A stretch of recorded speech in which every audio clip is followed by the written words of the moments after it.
Au vu de l'accélération du changement climatique, la question de la transition écologique concerne plus que jamais tous les secteurs, dont celui des séjours collectifs, ce qui explique un petit peu cette table ronde aujourd'hui, puisque d'après la dernière étude de l'ADEME de 2021, le bilan des gaz à effet de serre dans le secteur du tourisme en France, on l'a vu, est de 1%, mais celui des hébergements touristiques représente 7% de l'ensemble du secteur touristique. Alors en 2018, une étude réalisée par l'UNAT sur le tourisme social et solidaire et développement durable avait permis de faire un point par secteur avec un questionnaire justement pour les organisateurs de séjours sur lesquels à peu près 38% avaient répondu, qui montrait que déjà 75% des adhérents du secteur vacances, enfants, adolescents avaient mis en place une politique de développement durable, même si que 38% l'avaient formalisé, et si pour l'heure, 25% seulement avaient inscrit leur démarche dans une labellisation. Alors on pense que l'étude date de 2018, la période du Covid a sûrement permis à ce que ce chiffre augmente, puisqu'il y a eu beaucoup de formations qui ont été délivrées en 2020 et 2021, mais ça montre quand même que des voies d'amélioration sont possibles, surtout que la loi Elan va faire évoluer la réglementation sur la réduction de la consommation énergétique du parc tertiaire. Et donc, on sait que la prochaine échéance, c'est pour 2030 une réduction de 40%, 60% à 2050. Et donc, comment faire en sorte que les organisateurs de séjours s'engagent toujours plus dans la transition écologique ? Comment faire en sorte qu'ils ne la subissent pas et plutôt qu'ils l'anticipent, vu que la réglementation va changer ? Et donc, on a 3 interlocuteurs aujourd'hui qui ont tous des exemples inspirants. Juste avant de vous les présenter, je vous rappelle que vous pourrez leur poser des questions sur le chat via Vimeo. Il ne faut pas hésiter à aller sur Vimeo. Et donc, avec moi aujourd'hui, Tom Dunn, délégué général de l'école de voile Les Glénans, qui est la première école de voile d'Europe. Nathalie Belbossan, directrice des programmes développement durable de la Clé Verte, qui est le premier label de tourisme durable pour les hébergements touristiques. Et Julien Marchois, responsable pédagogique du Manoir d'Arcueil, qui représente l'ODCVL, qui comprend notamment 12 centres de vacances en France, qui accueillent des colonies, des séjours découverts, tout scolaires. Et donc en premier lieu, j'ai demandé à chacun des participants donc, de présenter un petit peu leur structure pour que vous la connaissiez mieux, avec un petit peu en lien avec la transition écologique. Donc je cède la parole à Monsieur Tom Dunn. Merci. Effectivement, une école de voile, c'est aussi la gestion de sites qui sont souvent isolés, même exclusivement isolés, et parfois insulaires, parfois sans continuité territoriale. C'est l'exemple, par exemple, de l'archipel des Glénans. Comme ça, c'est mieux ? Autant pour moi. L'archipel des Glénans, par exemple, c'est aujourd'hui plusieurs îles qui sont gérées par l'association, dont on est propriétaire ou dont on est locataire. Si je prends l'exemple de Pinfret, qui est aujourd'hui en accueil collectif de mineurs, c'est le plus grand site isolé en France. Donc il y a une autonomie qui est à la fois sur la production d'énergie, sur le stockage, sur la distribution, sur la production d'eau, sur le traitement de l'eau, sur l'assainissement, sur l'acheminement. Donc finalement, c'est une petite société, alors qui ne vit pas en vase clos, parce qu'on est ouvert sur l'extérieur, mais qui a une indépendance, une autonomie, et puis des responsabilités qui sont liées aussi à l'utilisation de ces sites-là. Donc l'archipel est évidemment le plus symbolique, mais cette logique, on la retrouve sur nos sites en Occitanie, en Corse, sur les autres basses bretonnes, et c'est vraiment effectivement une des spécificités de l'association qui fait que peut-être que dans l'expérience que vivent nos adhérentes et nos adhérents, quel que soit leurs âges, qu'ils aient 15 ans, 16 ans, 17 ans ou qu'ils en aient 70, ce rapport à la fragilité de l'environnement, il s'impose à toutes et tous. Et on comprend, on intuite immédiatement la nécessité d'adapter notre façon de faire, que ce soit la façon de se comporter, la façon de consommer, la façon de naviguer, la façon de vivre, par rapport à la fragilité de cet environnement. Environnement, je vous l'ai dit, qui plus est insulaire, donc nous, la modification du trait de côte, la montée des eaux, le point haut de l'archipel, le point culminant, c'est 13 mètres. Donc il y a tout de suite il y a des caractères parfaitement visibles à ce changement climatique. Donc voilà, donc ça interroge et c'est un outil pédagogique qui effectivement interroge aussi en tant que citoyenne, citoyen sur ce qu'on peut mettre en œuvre et puis qui est aussi un laboratoire de l'innovation en se disant aujourd'hui il y a effectivement de l'innovation en termes de comportement à mettre en œuvre et puis il y a aussi un certain nombre de solutions techniques sur des logiques encore une fois énergétiques ou d'assainissement ou de production qui peuvent apporter des solutions qui sont vertueuses. Et ce qui est intéressant sur ces écosystèmes, c'est que dès qu'on change un paramètre, on voit finalement tous les autres bouger. Vous changez une solution, par exemple, sur le traitement de l'eau, il y a un impact d'énergie. Donc voilà, ça permet d'appréhender quelque chose dans sa globalité. Et souvent, ce qu'il en reste, encore une fois, quand on discute avec nos stagiaires, nos monitrices ou nos moniteurs, c'est évidemment l'aspect voile, qui fait l'élément déclencheur de la venue. Et puis après, il y a tout ça. Il y a tout ça qui retrouve sur les sites avec ce parallèle d'une vie un peu maritime, où on a conscience de ce qu'il y a autour de nous. Voilà. Merci beaucoup. Je vous en prie. Donc Nathalie Belbossan, par rapport à la clé verte, donc vous, qu'est-ce qui fait la spécificité un petit peu de la clé verte et comment le label est susceptible d'intéresser justement le réseau du tourisme social, le réseau de l'UNAD ? Permettez-moi pour commencer de dire un mot sur Terragir, notre structure, parce que je pense que c'est important de savoir qui on est pour comprendre nos valeurs et notre philosophie et la façon dont on agit. Donc Terragir, en fait, c'est une association qui est reconnue d'intérêt général, qui a été créée dans les années 80 en France et qui est un des membres fondateurs du réseau international des fondations pour l'éducation à l'environnement, qui est présent dans 77 pays. Donc ça, c'est notre prisme initial. Donc nous, notre mission aujourd'hui, c'est l'éducation à l'environnement et la mise en action de tous les acteurs de la société pour atteindre les 17 objectifs de développement durable de l'ONU. Donc on le fait dans le domaine de l'éducation, par exemple, avec le programme Éco-École. Et on le fait aussi dans le domaine du tourisme, avec le pavillon bleu pour les plages et les ports de plaisance, et avec la clé verte, dont je vais vous parler aujourd'hui, donc pour les hébergements touristiques et les restaurants. Alors, la clé verte, pour nous, c'est un programme, et on a choisi un outil pour mettre en œuvre ce programme, qui est la labellisation. On aurait pu choisir d'autres outils, mais on trouve que la labellisation a un certain intérêt, parce que déjà, c'est un cadre méthodologique, et en plus, ça permet une valorisation, une reconnaissance de ceux qui s'engagent. Donc aujourd'hui, le label clé verte Green Key, il est présent en France sur plus de 855 établissements, dont 36 villages et centres de vacances. C'était 24 l'année d'avant, 12 l'année d'avant, donc on sent une progression au niveau des villages et centres de vacances qui nous fait vraiment plaisir. Et le fait qu'on ait mis en place un partenariat avec l'UNAT en février 2020 n'y est pas étrange, bien évidemment. Donc aujourd'hui, on voit des réseaux tels que Vacances ULVF, VTF Vacances, on a bien sûr la FUH qui est très engagée aussi, ou Léo Lagrange qui avance de plus en plus pour engager leurs établissements. Alors nous, avec le label, en fait, on va faire travailler les hébergements touristiques et les restaurants sur 7 grandes thématiques.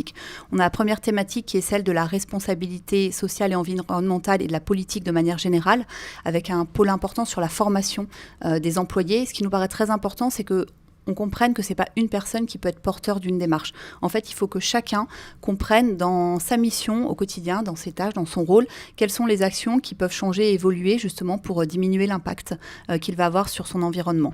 Ensuite, on a un gros pôle qui est la sensibilisation de la clientèle, qui est forcément partie prenante par la façon dont elle se comporte chaque jour dans l'établissement. Et puis, on a ensuite 3 pôles techniques, donc sur la gestion de l'énergie, la gestion de l'eau et la gestion des déchets. Donc là, avec des demandes assez précises sur le nombre de litres d'eau par minute dans les douches, par exemple. C'est très concret, c'est très pragmatique au niveau de nos demandes. Et au niveau des déchets, on va chercher à réduire le volume global de déchets émis avant de s'intéresser bien sûr au tri et à la collecte, mais avant tout, il faut d'abord réduire le volume émis. Et on travaille également sur tous les achats responsables, produits d'entretien, alimentaires notamment.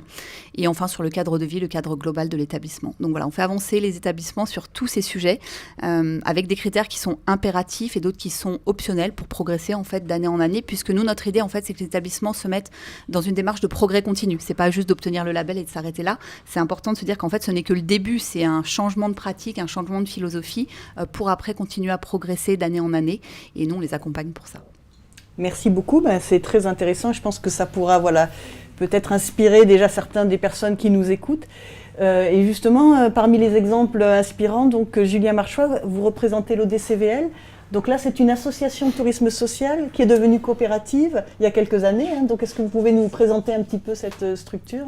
Oui, c'est ça. Alors ODCVL, c'est actuellement 12 centres en France. Ça a été créé en 1939. Donc à l'époque du Front populaire, dans cette démarche d'éducation populaire, bien sûr. Au départ, c'était un échange entre des Vosgiens et des Bretons sur des classes de découverte. Et puis, ça a commencé à grandir. Les Vosgiens sont restés. Notre siège social est toujours dans les Vosges, à Épinal. On a plusieurs centres dans les Vosges. Et puis, petit à petit, ça a grandi. Dans les années 70, on a eu des aides de l'État pour construire des bâtiments ODCVL. Donc nous sommes toujours propriétaires. Et au fur et à mesure des années, nous avons acquis d'autres bâtiments, ainsi que des bâtiments où nous sommes gestionnaires actuellement. C'est la première association en France qui est certifiée norme ISO 9001, donc en qualité, en 2011. Ça nous a permis vraiment de structurer notre modèle économique et tout le reste en général. Et donc, comme vous le disiez, passer coopérative donc depuis 2013, donc SIC, Société coopérative d'intérêt collectif. Dans cette réflexion de coopérative, c'est vraiment l'idée de fonctionner ensemble sur le même modèle, d'avancer de la même façon, que ce soit sur des projets ou que ce soit également sur l'environnement ou le développement durable. C'est pourquoi nous avons suivi l'Agenda 21 déjà depuis quelques temps et nous travaillons depuis 1 an sur un modèle de RSE, donc responsabilité sociétale des entreprises, pour développer notre nouveau référentiel. Je vous en parlerai un petit peu plus tard pour justement essayer de travailler petit à petit sur notre nouveau référentiel. Pour parler d'ODCVL donc plus en détail, nous faisons donc différents types d'accueil. Nous nous sommes appelés Maison Tout Séjour depuis quelques temps. Donc dans l'idée de maison, le côté convivial et le côté un peu partagé. Et tout séjour, puisque nous pouvons accueillir tout type de séjour en fonction de la demande. C'est-à-dire nous faisons des classes de découverte, des séjours de vacances, puisque les enfants sont vraiment notre cœur de métier, mais également de l'accueil de groupes, de séminaires. Tous ceux qui souhaitent donc venir chez nous, nous sommes dans la possibilité de leur proposer quelque chose. On est un petit peu comme une boîte à outils et on s'adapte en fonction de ces différentes choses-là. On a toujours été quelque peu hybride, puisque classe de découverte, séjour de vacances, accueil de groupe, tout mélangé, c'est quelque chose d'assez différent. En tout cas, certains se spécialisent plus dans l'un ou dans l'autre. C'est pour ça que nous sommes vraiment un acteur important, emblématique de l'économie sociale et solidaire et du tourisme social et familial. Voilà. Nous avons également, pour un petit peu orienter vers le côté environnemental et développement durable, dans les Vosges, nous avons 6 centres Alsace-Vosges rassemblés et une seule et même cuisine centrale qui est dans un de nos centres, qui fournit tous les centres directement, notre propre cuisine centrale qui actuellement est en train d'évoluer également pour produire pour certaines écoles de la région. Voilà, en général, ODCVL. Très intéressant, merci beaucoup.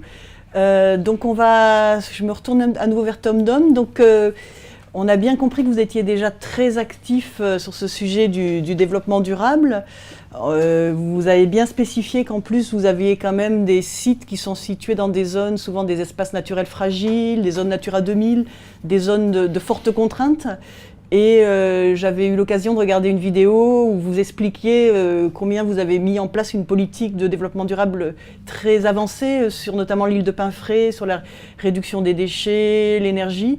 Est-ce que ce travail réalisé à Pinfray, qui est un petit laboratoire peut-être pour vous, a pu être effectué sur d'autres sites, ou comment vous essayez petit à petit de faire en sorte que chacun de vos sites puisse faire cette transition écologique, hein?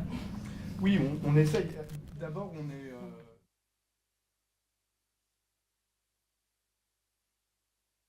pas forcément le même regard.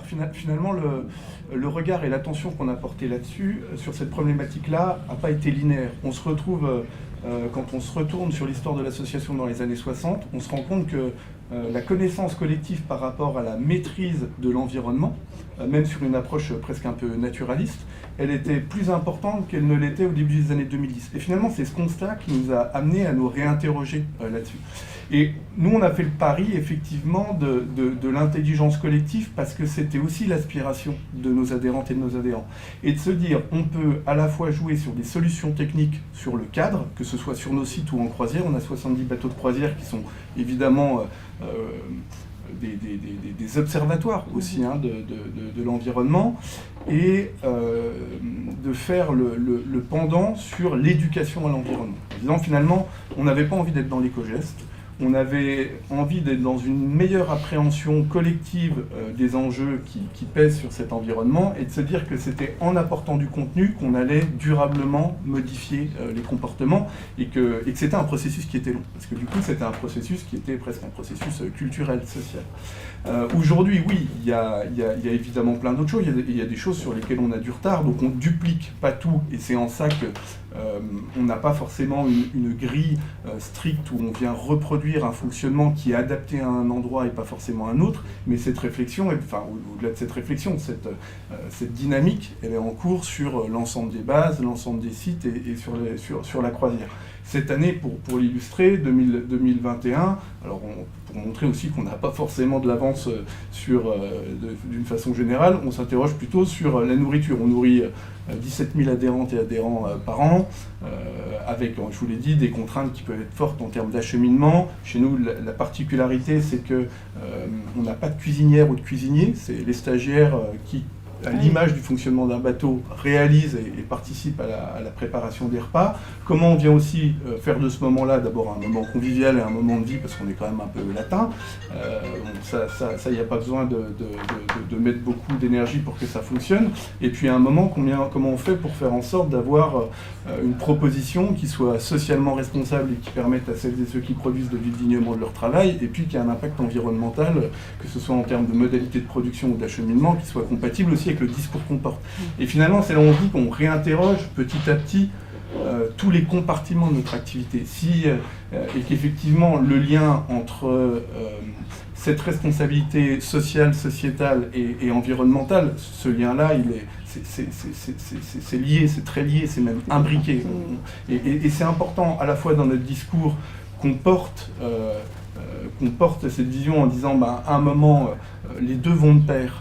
Et la performance environnementale, elle est adossée aussi à une prise en compte des enjeux sociaux. Et puis d'interroger, encore une fois, ça peut être la production de nos bateaux demain. Des bateaux aujourd'hui sont faits très majoritairement en composite. La filière de déconstruction des bateaux, c'est une filière qui est tout juste naissante. On ne peut pas dire qu'on est encore quelque chose voilà, on a une programmation, mais on est plutôt dans l'intention que dans la réalisation aujourd'hui. Donc on peut interroger comme ça tout un tas de compartiments, à la fois sur comment on produit, quels sont nos outils de production, etc. Donc voilà, il y a beaucoup de choses là-dedans. Et oui, c'est une dynamique qui est en cours, sur lesquelles nous on investit de plus en plus, ce qui peut aussi avoir des impacts en termes de coûts pour nos adhérentes et nos adhérents. On essaie d'avancer de façon plus transparente possible pour expliquer un petit peu la vitesse à laquelle on va, ce qu'on leur propose, de mesurer leur adhésion aussi sur ce qu'on propose, et puis d'avoir des changements qui sont aussi mesurables. Voilà. Et d'en faire un élément de discussion, que ce soit avec l'ensemble du public. Et c'est ça qui est intéressant aussi, c'est de se dire, demain avec des ados qui viennent chez nous, qui ont 15 ou 16 ans, voilà, c'est un sujet de discussion. C'est un sujet de discussion, au même titre que la lutte contre les discriminations ou d'autres sujets de société, mais c'est un sujet de discussion, et ils viennent pointer aussi ce qu'ils considèrent comme n'étant pas suffisant chez nous, tout n'est pas lisse, et voilà, et tout le jeu c'est d'avancer assez vite, et c'est souvent des problématiques comme d'autres où on a le sentiment qu'on avance justement pas assez vite. Merci. J'ai d'ailleurs pas précisé, mais nous sommes sur la péniche Les Glénans. C'est vous qui avez la gentillesse de nous accueillir aujourd'hui pour cette visio. Donc c'est pour ça qu'on tangue un peu de temps en temps. Je ne sais pas si ça se voit à l'écran, mais en tout cas, voilà. On ne tangue pas, il y a du mouvement, mais on ne tangue pas. Mais oui, il y a du mouvement, on ne va pas faire peur. Alors, pour poursuivre, donc Nathalie, justement, donc, sur cette question toujours du développement durable, on sait que pour des adhérents de l'UNAT qui sont parfois des adhérents qui n'ont pas forcément beaucoup de moyens, qui sont des petits associatifs, il peut y avoir souvent des contraintes de temps, des contraintes de budget, de coûts, d'accès à de la méthodologie. Donc comment on répond à ces contraintes justement à la Clé Verte? Comment on arrive à structurer ou à entraîner un petit peu des membres qui se posent toutes ces questions? Oui, merci. C'est une très bonne question. Effectivement, le temps, le coût, la complexité technique, ce sont les 3 principaux freins aujourd'hui de l'engagement en fait des établissements, des structures, des organismes vers une démarche de développement durable. Alors nous, on travaille de plusieurs manières pour essayer de les inciter à avancer. Tout d'abord, on a mis en place en fait une plateforme sur laquelle un autodiagnostic gratuit est possible. Donc ça permet à n'importe quel établissement de créer son compte et d'aller voir au regard en fait de ce que la Clé Verte considère comme étant important, et sachant qu'on pense nos critères pour qu'ils aient de l'impact, voilà, de voir au regard de tous ces critères quelle est leur situation aujourd'hui, et de s'auto-diagnostiquer, de déjà se projeter sur le fait qu'ils peuvent avancer sur un certain nombre de critères sans pour autant aller jusqu'au label, mais déjà avancer. Et nous, on le fait avec plaisir de donner toute cette information finalement accessible gratuitement, parce qu'à nouveau, on est une association, donc nous, notre but, c'est que les gens s'engagent. En fait, c'est ça notre premier prisme aujourd'hui, et tant mieux si un certain nombre vont jusqu'au label, parce que là, on considérera qu'ils ont effectivement beaucoup avancé. Ensuite, on travaille également à rendre tous ces projets accessibles. Alors, accessibles de 2 façons.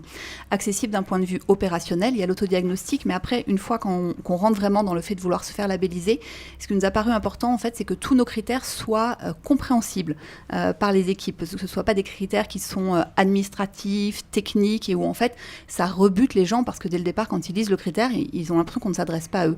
Donc nous, en fait, à chaque évolution de critère, on fait évoluer le référentiel tous les 5 ans. Donc là, en 2022, on est sur une nouvelle grille qui entre en application. On prend vraiment beaucoup de temps pour penser la formulation de nos critères et ce qu'on attend derrière, pas juste le mot, mais vraiment ce qu'on attend comme mise en place sur site pour que ce soit compréhensible et faisable. Et pour ça, on consulte aussi nos partenaires dans les différentes fédérations pour s'assurer que c'est en phase avec la réalité opérationnelle en fait, de l'activité. Et donc, c'est pour ça que chacune des grilles de critères Clé Verte en fait, est déclinée selon les grandes typologies d'établissements. Donc, on a une grille qui est pour les villages et centres de vacances, qui n'est pas la même grille que la grille hôtel. Alors, il y a 80% des choses en commun, parce qu'il y a beaucoup de choses communes qui sont importantes, mais il y a quand même des différences notables, justement pour prendre en compte en fait ces spécificités. Ensuite, sur la partie financière, alors bon, nous on a pensé notre grille tarifaire, parce que dans le premier coup, c'est déjà le coup de se faire labelliser, pour que ce soit le plus accessible possible, avec une grille très évolutive en fait. Donc pour les toutes petites structures, les plus petites qui sont des chambres d'hôtes, l'adhésion est de 130 € par an. Pour les plus grosses, ça va aller à 1 700 € par an. Pour les centres et villages de vacances, on a borné la grille à 1 490 €. Voilà, pour faire un choix aussi, parce qu'on savait qu'on est sur du tourisme social et on voulait aussi marquer le coup, même si parfois il y a des structures qui sont assez grosses. Mais la plupart ne sont pas du tout à ces montants-là, elles sont en dessous.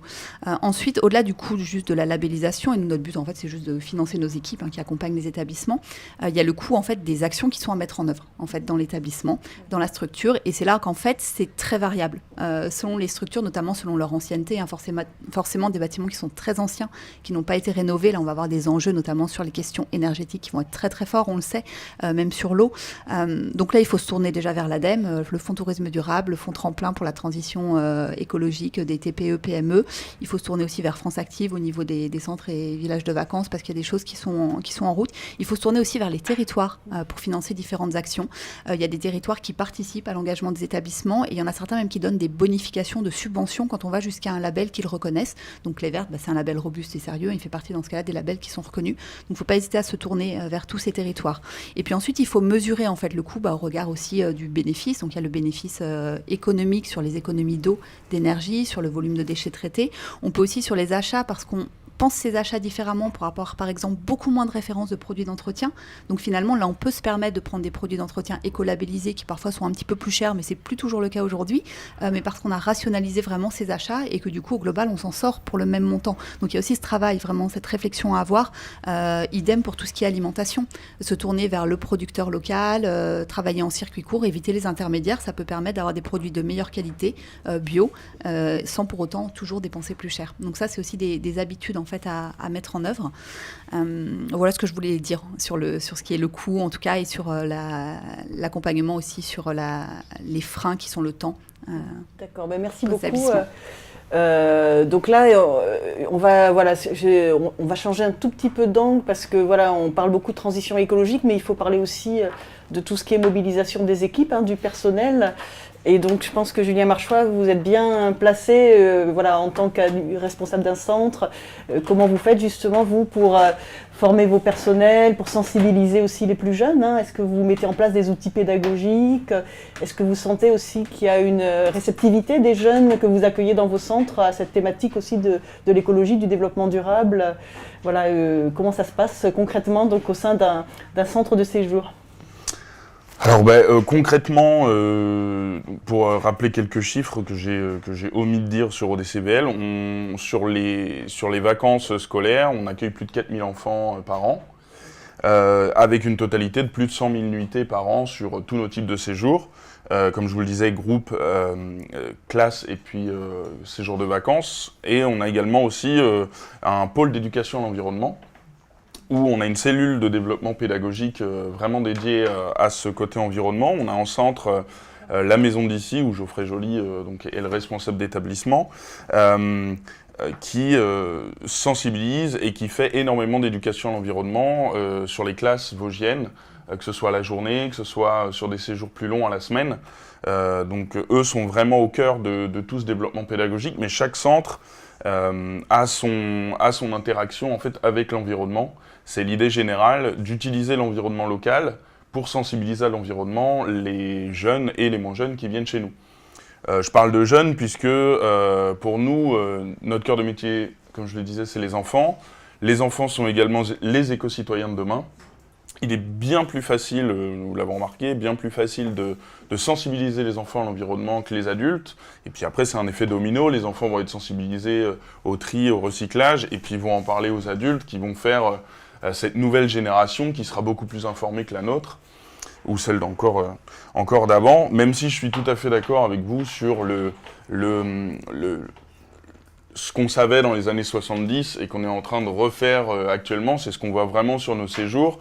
En séjour de vacances comme en classe de découverte, c'est un tout. Monsieur Gauchard le disait tout à l'heure, rien n'est déconnecté. C'est vraiment un séjour sur un tout. On va aller trier ses déchets, on va éteindre sa lumière, mais si après on fait un séjour avec du quad ou des sports nautiques, de jet ski, etc., il n'y a aucune logique et il n'y a pas d'intérêt. Donc, nos séjours sont vraiment dans cette réflexion et dans cette cohérence environnementale. Pour citer quelques exemples, on a 2 centres en bord de mer, un centre à Leucate, la Franquie. Il y a pas mal de vent là-bas, donc ils utilisent tout le système éolien. C'est des choses que les enfants peuvent découvrir, fabriquer leur propre éolienne, mais aussi aller visiter des parcs éoliens. Tout l'environnement local qui va être de la pêche à pied, qui va être de reconnaître un petit peu toutes ces choses-là. Tout est accessible. C'est simple et on peut sensibiliser les enfants à cet environnement-là qui est proche.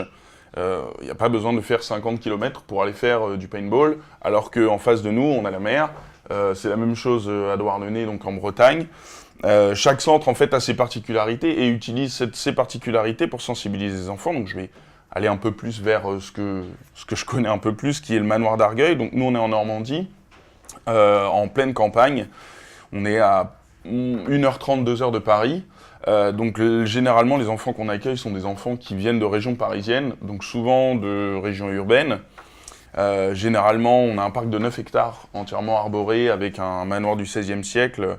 Voilà, un très très beau parc, un très très beau domaine. La première chose que les enfants font quand ils descendent du bus, c'est d'aller courir dans l'herbe avec les grands espaces. Voilà, c'est quelque chose qu'on a de moins en moins l'occasion de faire. Ils sont en train, parce que j'habite à Rouen, ils sont en train de casser tout le bitume des écoles pour renaturaliser un peu tout ça, replanter des arbres. Donc nous, on les a déjà.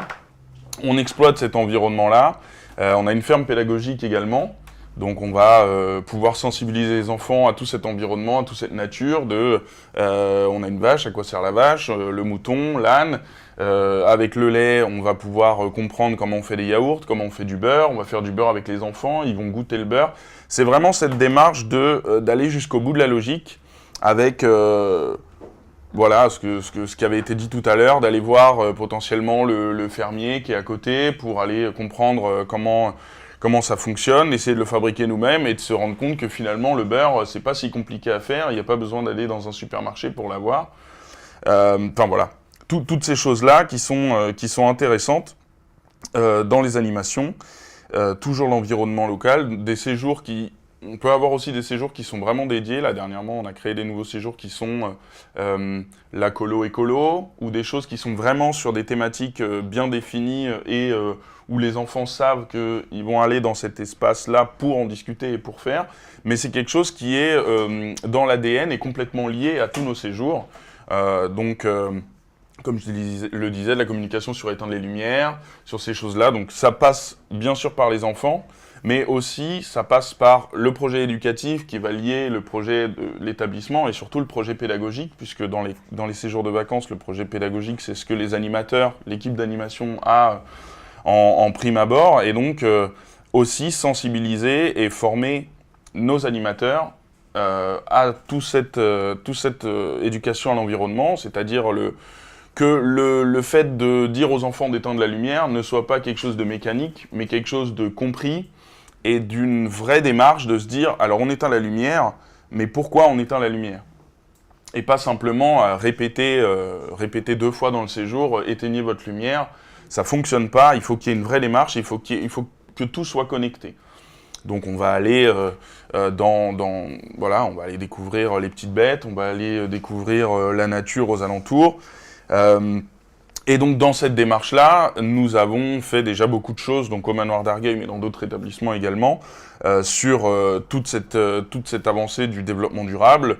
Nous avons changé les mousseurs pour économiser l'eau, passé en LED la plupart de nos lumières. Quand on voit que notre restaurant fait plus de 80 lumières LED qui étaient à 24 volts, passer en LED économique change beaucoup. Enfin voilà, c'est un petit exemple parmi tant d'autres qui permet justement d'être logique et également de sensibiliser nos personnels, les personnes qui vont être au contact des enfants pour lier complètement cette démarche. Voilà, donc sur ce qui est environnemental également, sur la restauration, on a un chef sur place qui prépare les produits. On fait partie également du Régal Normandie, qui est le réseau pour éviter le gaspillage alimentaire. Donc on a fait déjà plusieurs interventions, ils nous aident, on a des outils, et sur tout ce qui va être le gaspillage alimentaire, donc sur la création d'un gaspillomètre par exemple. Alors nous, on n'a pas besoin d'avoir de gaspillomètre, puisque tout ce que les enfants ne vont pas manger, on le met dans des seaux, et puis on va finalement à la ferme le donner aux cochons, le donner aux poules. Et on voit, et ça leur permet aussi de voir toute cette logique-là. Alors ceux qui n'ont pas de poules peuvent avoir du compost, par exemple. Il y a aussi ça dans d'autres centres. Ce qui va vraiment lier la chose en se disant, bah tiens, demain, on va gaspiller moins. Ou parfois, bon, les enfants veulent gaspiller plus pour en donner plus aux cochons, mais bon, ça, c'est une autre histoire. Mais voilà, donc c'est vraiment cette réflexion-là. On est aussi refuge LPO depuis 2019, donc la Ligue de protection des oiseaux, qui va être dans toute cette démarche de biodiversité.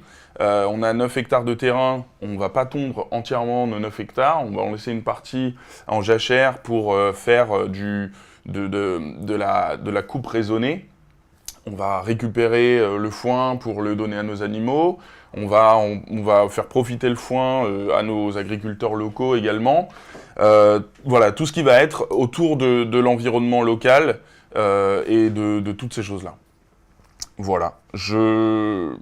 Pour parler encore du local, on travaille aussi sur le recrutement. Alors nos équipes qui sont saisonniers sont à moins de 15 km de la structure, pour ce qui va être du service, de la restauration.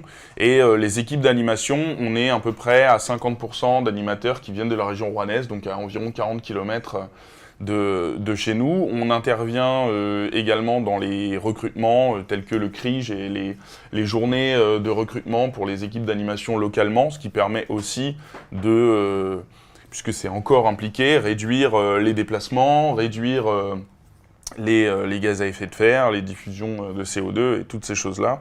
Voilà. Donc, vous avez un sacré modèle quand même, hein. C'est intéressant parce qu'il y a une vraie cohérence, effectivement, hein. On sent que ce soit dans la façon de fonctionner en interne ou la façon de transmettre à vos équipes ou aux enfants, voilà, il y a une cohérence. Et c'est vrai que souvent, le développement durable, on l'oublie, c'est souvent du bon sens et de la cohérence.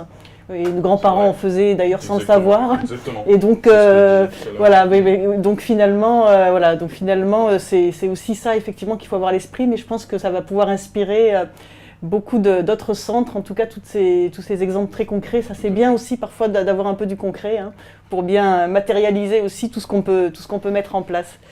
Je me tourne à nouveau vers vous, Tom Don. Donc je me permets de redire aussi qu'il ne faut pas oublier le chat Vimeo. Vous pouvez poser vos questions. On prendra un tout petit peu de temps pour des questions en fin de table ronde. On a vu un petit peu donc tout ce que vous mettez en place. je me posais 2-3 petites questions. La question un petit peu du retour sur investissement. Est-ce que finalement c'est du gagnant-gagnant ou est-ce que ça coûte, en tout cas pour une structure comme la vôtre, de faire une transition écologique ? Comment ça peut servir aussi à mobiliser les équipes ? Est-ce que ça peut être un facteur d'entraînement avec une belle identité ou sur l'aspect plus vitrine ? Et puis, une petite question, pas piège, mais voilà, je n'en avais pas parlé en amont, mais je trouvais ça intéressant aussi pour la clientèle, le lien aussi parfois entre bien-être et développement durable.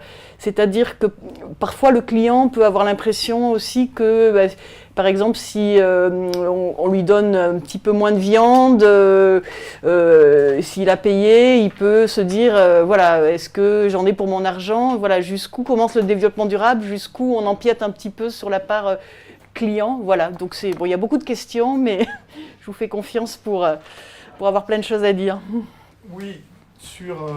Alors effectivement, il peut y avoir des débats et puis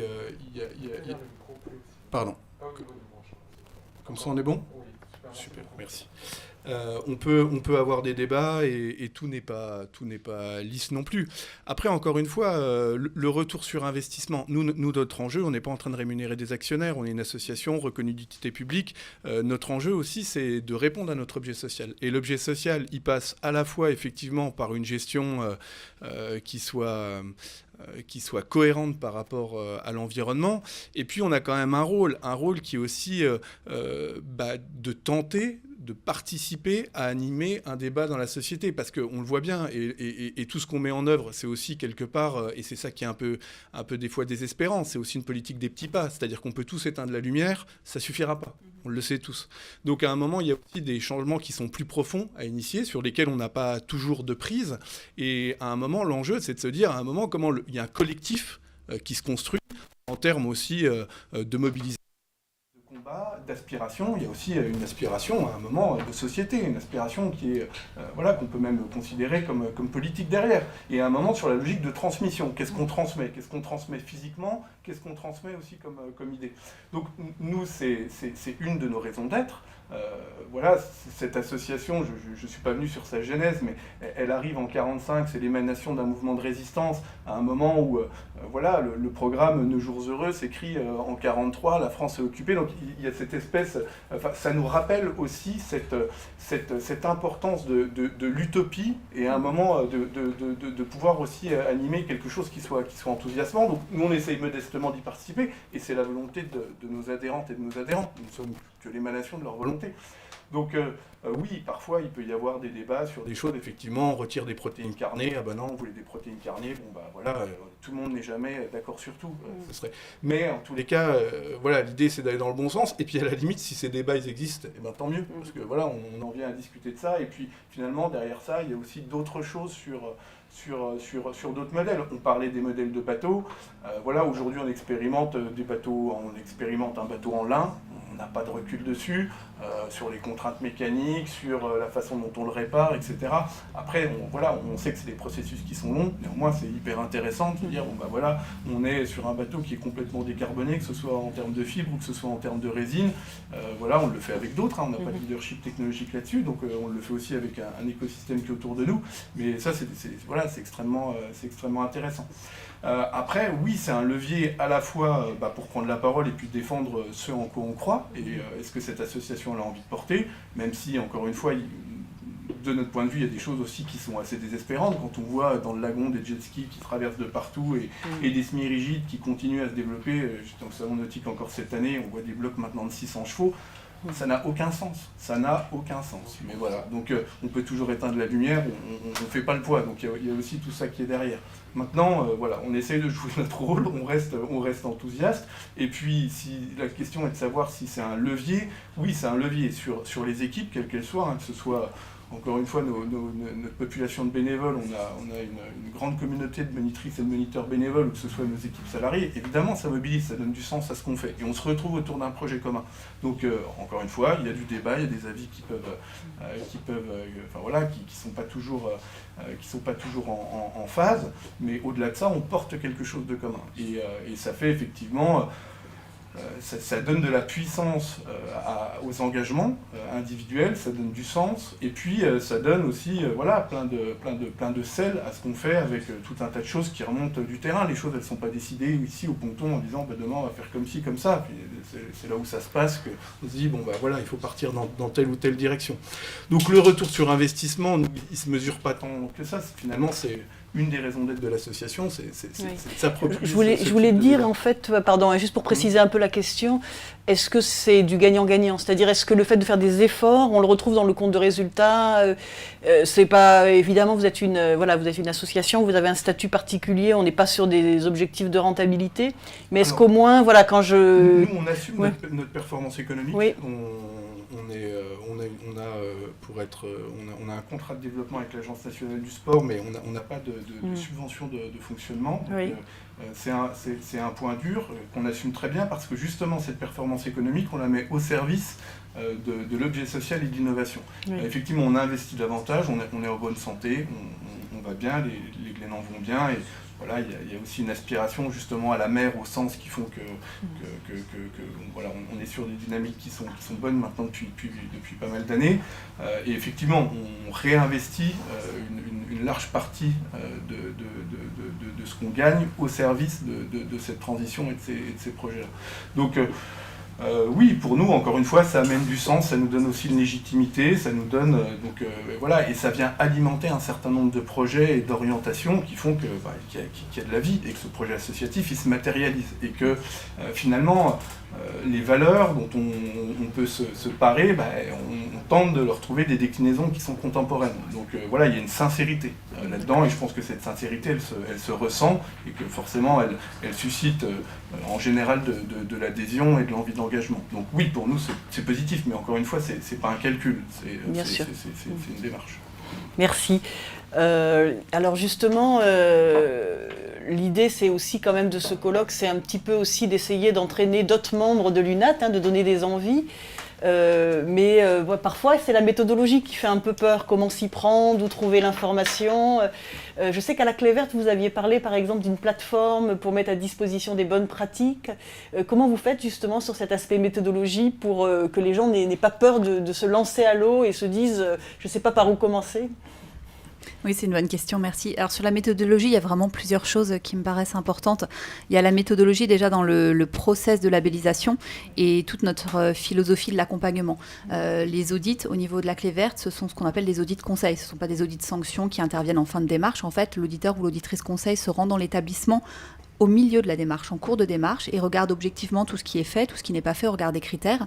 Et pour chacun des critères impératifs qui n'est pas satisfait, qui n'est pas mis en place, il va expliquer ce qu'il faut faire.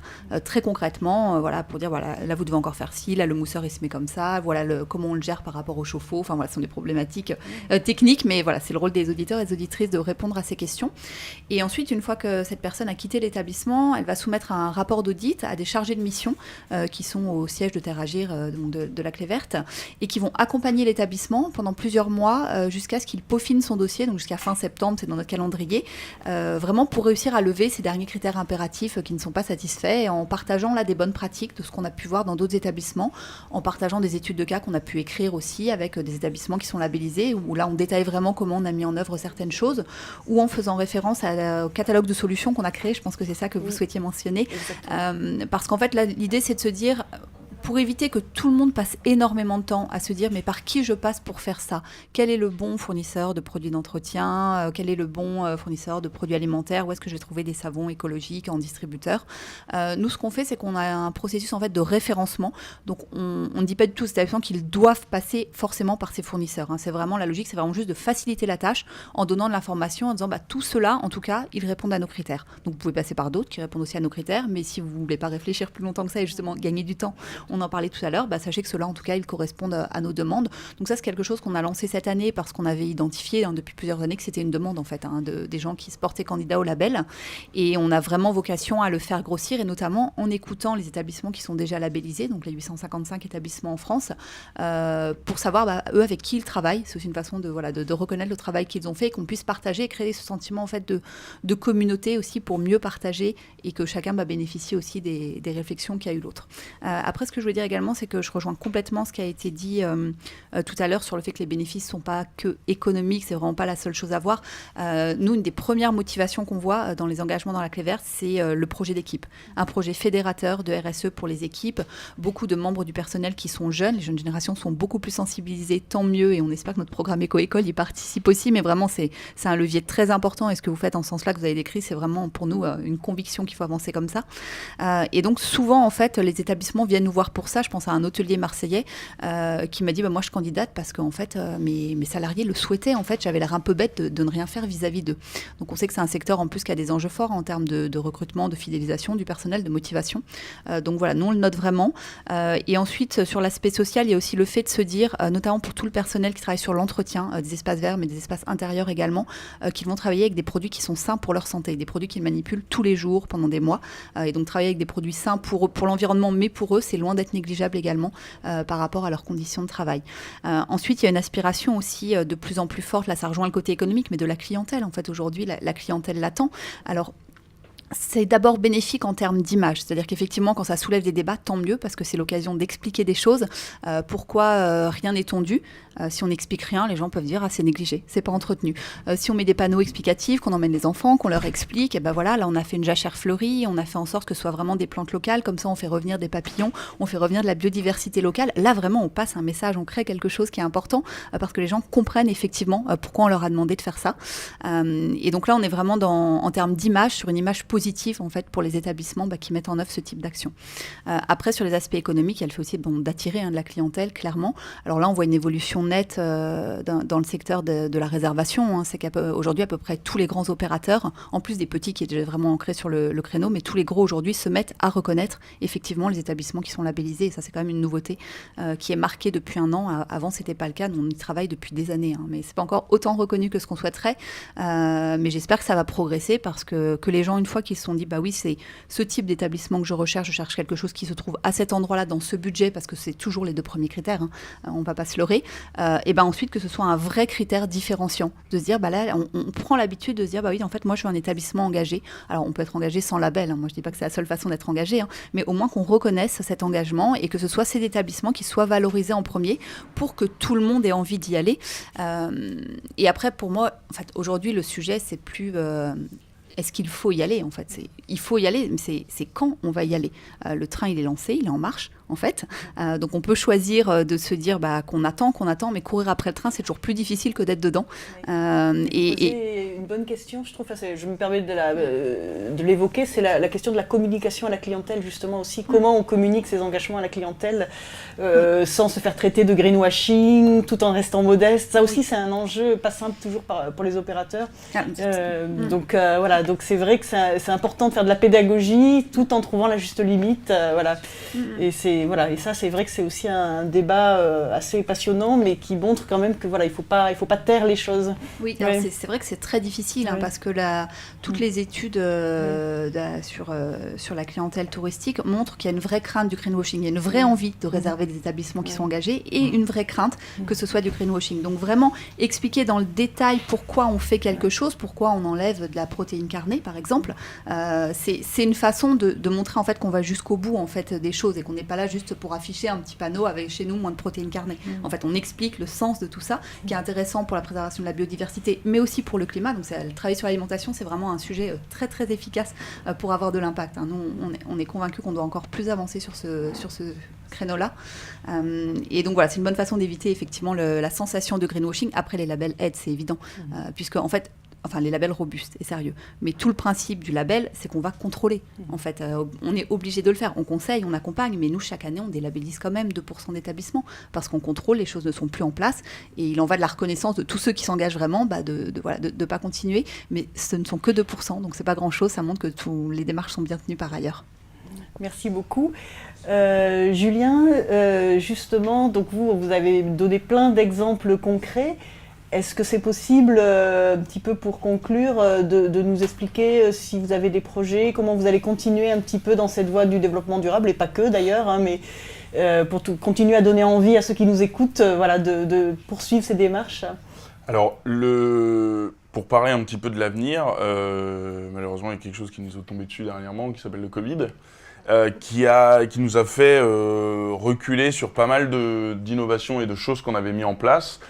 Tout ce qui va être portions individuelles qu'on avait supprimées sur les petits déjeuners, le beurre, la confiture, toutes ces choses-là. C'est quelque chose où on a dû revenir en arrière vis-à-vis des protocoles et de ces choses-là. On espère justement pouvoir y revenir rapidement. Les serviettes en papier, enfin énormément de choses qui ont complètement balayé plusieurs années de réflexion et de travail. Donc bon, on n'y peut rien et c'est quelque chose sur lequel il faut qu'on travaille. Je pense qu'il faut aussi qu'on travaille sur la communication. C'est vraiment important de sensibiliser et d'apporter le message exactement comme vous disiez, pas seulement on éteint la lumière, ou autre, mais voilà, on va consommer moins, on va manger moins, ou on commence une petite portion sans gâcher, ou voilà, l'eau, enfin, toutes ces choses-là. Nous, comme je le disais en introduction, ça fait déjà 1 an qu'on travaille sur le RSE. On met en place donc tout un protocole où actuellement on a plus de 20 salariés qui sont vraiment engagés. On fait des comités de pilotage autour de cette réflexion-là pour avoir en interne ce référentiel, mais qui est voué à potentiellement aller vers l'extérieur ou justement faire des liens avec les labellisations.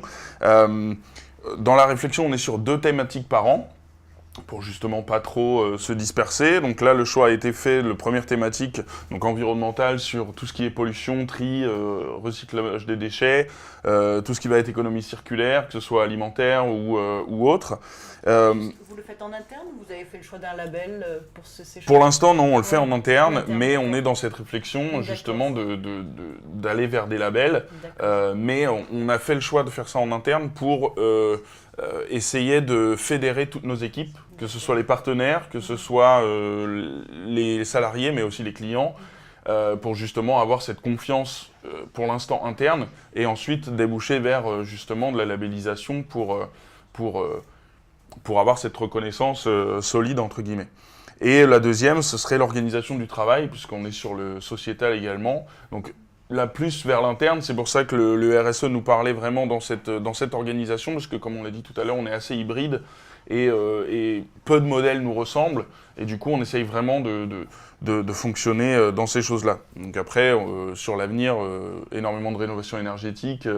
On est passé en géothermie sur 2 de nos centres dans les Vosges. Tout ce qui va être changement des ampoules, tout ce qui va être isolation. Voilà, c'est du travail qu'on fait année après année. Et on continue justement d'évoluer dans ce sens. Donc voilà, c'est vraiment l'idée vers l'avenir d'aller de plus en plus vers ce genre de choses. Et vos centres vont bien? Vous n'avez pas de privés qui ont voulu vous racheter? Vous arrivez à rester? Non, nos centres vont très bien. Oui, justement, le choix dans les années 70 d'avoir du foncier nous a permis de tenir face à pas mal de vagues et pas mal de choses, où certains s'en sont débarrassés dans les années 80. Le choix d'ODCVL a été l'opposé, et ça nous a permis justement de rester à flot et d'être viable toutes ces années. D'accord, ben merci beaucoup. Alors, on a plusieurs questions qui sont venues par le chat, donc pour différents interlocuteurs, donc je vais les lire. Donc, Nathalie, une première question pour vous. Comment la Clé Verte intègre les objectifs du développement durable dans sa labellisation, et quand démarre la nouvelle campagne de labellisation? Voilà, 2 questions. 2 en 1, super. 2 en 1, voilà. Je réponds à la deuxième d'abord, c'est la plus facile. Elle a été lancée cette semaine, mardi.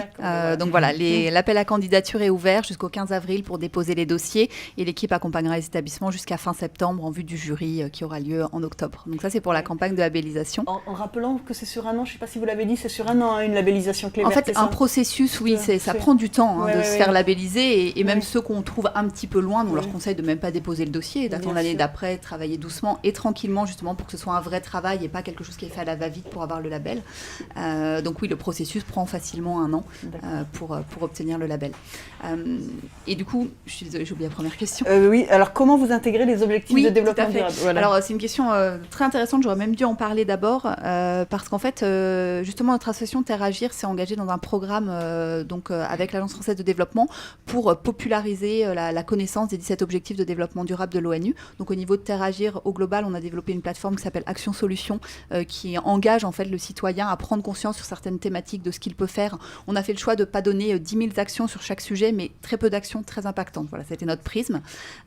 Et ensuite, au niveau de chacun des programmes, et donc au niveau de Clé Verte, on a tous développé un certain nombre d'activités pour renforcer l'intégration des 17 objectifs de développement durable. Donc nous, tout d'abord, on s'est jaugé, en fait, au regard de ces 17 objectifs de développement durable. La jauge est sur le site de la Clé Verte, donc on voit la roue et on voit sur chacun des objectifs quel est notre niveau aujourd'hui. Et alors forcément, on vient de l'environnemental, donc sans surprise sur les critères environnementaux, on va beaucoup plus loin. Mais ce qui est très intéressant, ça a été aussi pour moi la formation de nos équipes. Le fait de se dire que maintenant, à chaque fois qu'on pense à un nouveau critère, bien sûr, on va avoir un objectif environnemental fort, mais on va s'assurer qu'il ne va jamais à l'encontre d'un autre objectif, des 17 objectifs de développement durable. Et on a vocation à renforcer tous les objectifs sociaux qui sont en fait un petit peu plus fortes au niveau de Green Key à l'international qu'en France au niveau de Clé Verte, parce qu'en fait, on a beaucoup de critères Green Key qui sont juste au niveau du droit social français. On a quand même un droit qui est plus avancé que dans un certain nombre de pays, et du coup, nous, on ne les avait pas repris en France aujourd'hui. Donc voilà, l'intégration dans nos critères, c'est une façon d'intégrer en tout cas des 17 objectifs de développement durable, et puis il y a des activités qu'on lance à côté, par exemple un partenariat aussi avec la LPO pour voir comment faire une animation estivale, pour renforcer l'attente sur toutes les questions de biodiversité. Donc voilà, ça engendre beaucoup d'activités au sein de nos équipes sur cette thématique spécifique des objectifs de développement durable. Merci. Alors, il faut rappeler que la Clé Verte est reconnue par le GSTC, qui est le label des labels. Et donc, voilà, on a quand même un label très solide. Il y en a quelques-uns en France. J'ai pas d'action, mais voilà, il fallait quand même le rappeler. Tom Dunn, une question pour vous. Comment travaillez-vous l'aspect pédagogique sur la transition écologique dans vos structures ? On le travaille à la fois avec un pôle environnement. Finalement, les derniers recrutements, ça commence à dater un petit peu maintenant, mais on s'est staffé sur cette problématique environnementale. On a fait rentrer une docteure en écologie sur la partie contenu et on a fait rentrer un responsable en transition. Alors évidemment, depuis, ça a infusé beaucoup plus largement que ça, mais l'idée est d'avoir à la fois des contenus et des contenus solides sur l'éducation à l'environnement et d'avoir effectivement des supports pédagogiques sur les sites qui permettent d'expliquer un petit peu quelles sont les solutions techniques qui sont mises en œuvre. Après, ça s'expérimente très clairement sur l'ensemble des sites que vous alliez sur l'île verte dans l'archipel de Bréa ou Fazio en Corse ou sur l'archipel des Guénans, vous allez vite être confronté à un équilibre entre le meilleur niveau de confort qu'on peut vous apporter, parce que nous, on ne tient pas du tout à se faire mal pour se faire mal, donc il y a eu aussi plein de progrès qui ont été faits là-dedans, mais qui se font en cohérence avec les contraintes de l'endroit, et il y a parfois plein de choses sur lesquelles il faut des explications. Effectivement, le fonctionnement des douches, par exemple, nécessite des explications, les systèmes de chauffage nécessitent des explications, donc voilà, ça permet d'expérimenter. Vous coupez au bout de 20 secondes les douches, c'est ça ? Non, pas du tout, pas du tout. Là, on est en train de rénover 2 sites sur l'archipel, Bananec et Fort Cigogne, donc c'est des sites qui seront complètement décarbonés, c'est des gros chantiers, et on arrive à monter en confort. On récupère les eaux de pluie, on a 60 mètres cubes d'eau de pluie à Fort Cigogne, ça remonte avec un hydrophore qui est alimenté par du photovoltaïque dans une tour à mer, et ensuite on a de la douche en pression qui est aujourd'hui chaude parce qu'on a des chauffe-eau solaires. Donc vous avez un gain en confort, et pour autant vous émettez rien du tout. Donc c'est pas forcément spartiate. Le spartiate, on n'y tient pas forcément. On veut que ce soit cohérent avec les contraintes qui pèsent, et voilà, et du coup ça permet effectivement de découvrir tout ça. Mais voilà. Et l'éducation à l'environnement est vraiment le focus sur la formation pédagogique qu'on essaye de donner, en participant aussi à des programmes de sciences participatives, type Objectif Plancton. Donc nos bateaux participent à ramasser du plancton, à l'analyser, ça peut être sur l'observation des mammifères marins, ça peut être sur le comptage des oiseaux, ça peut être... Donc voilà, l'idée c'est aussi de rentrer un petit peu dans des programmes collaboratifs qui permettent d'avoir une vision un peu plus générale de l'environnement. Merci, et merci de rappeler que le durable n'est pas forcément plus cher, plus spartiate, et qu'on peut se faire plaisir en faisant de la transition écologique. On ne le dit pas assez, et voilà, c'est un message aussi à faire passer. Aujourd'hui, voilà, il y a beaucoup de personnes qui font du durable et qui le font très bien, sans frustrer ni contraindre les clients. Voilà, il faut le rappeler. Julien, donc il y a des exemples très intéressants, donc c'est la personne qui pose la question qui le dit, mais y a-t-il des freins, des difficultés, et comment les levez-vous ? Beaucoup de choses me viennent en tête. Je pense que une des difficultés, alors là, à l'heure actuelle, que je dont je parlais, c'était le Covid qui nous permet qui nous permet pas et sur lesquels on doit revenir sur pas mal de choses. La deuxième chose, c'est les enfants, en fait, s'adaptent beaucoup mieux que les adultes. On le voit, c'est des choses qu'ils comprennent vite, c'est des choses qu'ils ont déjà intégrées, c'est des choses qu'ils font à l'école. En tout cas, pour nos séjours de vacances, c'est ce qu'on remarque. Par contre, les adultes, c'est plus complexe. Sur nos équipes d'animation, par exemple, c'est malheureusement, hein, le fonctionnement est comme ça. C'est des animateurs qui sont des gens qui c'est pas leur travail à l'année. C'est des gens qu'on recrute pendant les vacances scolaires. C'est des contrats durant les vacances. Donc c'est généralement des jeunes, des étudiants qui n'ont pas forcément quitté le cocon familial. Et donc du coup, réussir à les former et réussir à leur faire comprendre et leur faire passer le message pour qu'eux puissent aussi transmettre le message auprès des enfants, parce que c'est eux qui sont sur le terrain avec les enfants. C'est parfois complexe sur certaines choses. Maintenant, voilà, c'est des choses qu'on arrive à régler et à gérer facilement à l'aide de nos outils pédagogiques et à toutes ces choses-là. Mais c'est vrai que c'est des freins qu'on peut rencontrer, surtout des animateurs qu'on va recruter. Là, c'est vraiment l'exemple criant de cette année. Il y a énormément de difficultés à recruter des animateurs BAFA. C'est en crise actuellement. Donc on avait beaucoup de jeunes pas forcément expérimentés et donc beaucoup de choses à leur apprendre, que ce soit sur de la vie quotidienne ou que ce soit sur le fonctionnement des séjours de vacances, mais aussi tout cet apport sensibilisation à l'environnement qui finalement va être un peu en haut de la pile des différentes choses qu'ils vont devoir assimiler. Et donc sur des séjours de 5 à 7 jours, c'est généralement complexe de réussir à tout leur faire assimiler. Donc voilà, après on a des outils, on a des choses qui se font d'elles-mêmes, on a un sentier pieds nus, il n'y a pas grand-chose à faire pour aller justement le fonctionner, comprendre, etc. Mais il y a des choses plus subtiles qui sont parfois complexes sur des séjours courts, que ce soit pour les enfants, que ce soit pour les adultes. C'est pas forcément évident de réussir à cocher tous les objectifs qu'on voulait faire. Merci. Voilà. Justement, je me posais la question, vous avez forcément mentionné le Covid et on peut vraiment se désoler effectivement de toutes les annulations, des classes de découverte, des colonies.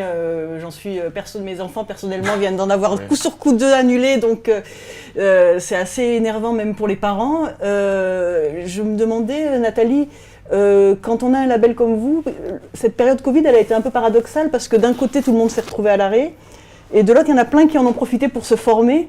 Et donc finalement, ça a permis aussi, je dirais, à plein de membres d'avoir ce temps justement pour la formation, pour la transition écologique. Donc est-ce que vous avez eu la sensation que finalement le Covid, ça a été dans le bon sens quelque part, ou est-ce que ça a quand même freiné à cause des budgets qui forcément ont été aussi estropiés par tout ça? Oui. On a été confrontés aux deux, effectivement. On a vu des situations d'équipes restreintes qui, du coup, n'arrivaient plus à mener le projet qu'elles souhaitaient mener pour le développement durable, de budgets rognés, forcément d'investissements qui ne pouvaient pas être faits. Donc, selon les situations, certains établissements ont posé des demandes de dérogation au jury. On a un jury qui est humain, on a un jury il y a principalement les membres des grandes fédérations professionnelles du secteur à l'intérieur. On est capable de comprendre effectivement des problématiques très spécifiques et d'accorder des dérogations exceptionnelles. Et on a vu aussi des gens qui avaient du temps pour se connecter, pour venir à des visios. On a créé un cycle de webinaires en un mois pour entrer en contact avec les gens. Je pense comme tout le monde, on a fait ce qu'on pouvait pour bien réagir. Et du coup, beaucoup de monde, effectivement, qui s'est engagé pour avancer, et pas juste parce qu'ils avaient du temps. En fait, moi, ce que j'ai trouvé intéressant, c'est qu'il y avait une vraie question de se dire comment on veut la relance. En fait, cette crise nous fait comprendre justement que tout est lié, on en a parlé tout à l'heure, que tout est en interaction, les ODD le disent très bien, mais ce lien entre le sanitaire, l'environnemental, l'économique, ça s'est senti de façon très forte pour tout le monde. Et donc cette question de comment on redémarre, elle était très prégnante dans la motivation aussi de tous ceux qui sont venus à notre rencontre à cette occasion. Merci beaucoup. Je pense que si on a un petit message à donner, donc c'est pour les membres de l'UNAT qui nous écoutent, de redémarrer peut-être en réfléchissant à cette transition écologique. Vous avez vu que autour de la table, chacun a ses outils, ses façons de fonctionner. Il n'y a pas de plan rigide. Il y a aussi une certaine souplesse. Donc merci à tous les trois pour ces exemples très inspirants. Merci. Et pour l'accueil sur la péniche.